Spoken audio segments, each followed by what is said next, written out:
ಪ್ರತಿ ವರ್ಷದಂತೆ ರಾಜ ವಿಕ್ರಮಾದಿತ್ಯ ತುಂಬಾನೇ ಅದ್ಧೂರಿಯಾಗಿ ನವರಾತ್ರಿಯನ್ನ ಆಚರಣೆ ಮಾಡ್ತಿದ್ದ. ಅವನು ಪ್ರತಿದಿನವೂ ಒಂದೊಂದು ಗ್ರಹದ ಪೂಜೆಯನ್ನ ಏರ್ಪಡಿಸುತ್ತಿದ್ದ.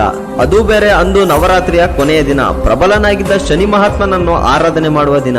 ಹೀಗಿರುವಾಗ ಆಸ್ಥಾನದ ಬ್ರಾಹ್ಮಣರೊಬ್ಬರು ಶನಿ ಮಹಾತ್ಮನ ಶಕ್ತಿ ಮತ್ತೆ ಪ್ರಾಮುಖ್ಯತೆಯ ಬಗ್ಗೆ ವಿಕ್ರಮಾದಿತ್ಯನಿಗೆ ತಿಳಿಸುತ್ತಿದ್ದರು.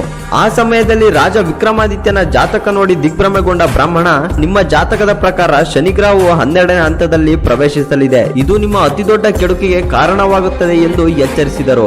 ಆದರೆ ಇತ್ತ ಉತ್ಸಾಹಿಯಾಗಿದ್ದ ವಿಕ್ರಮಾದಿತ್ಯ ಬ್ರಾಹ್ಮಣರ ಮಾತನ್ನ ನಂಬಲಿಲ್ಲ.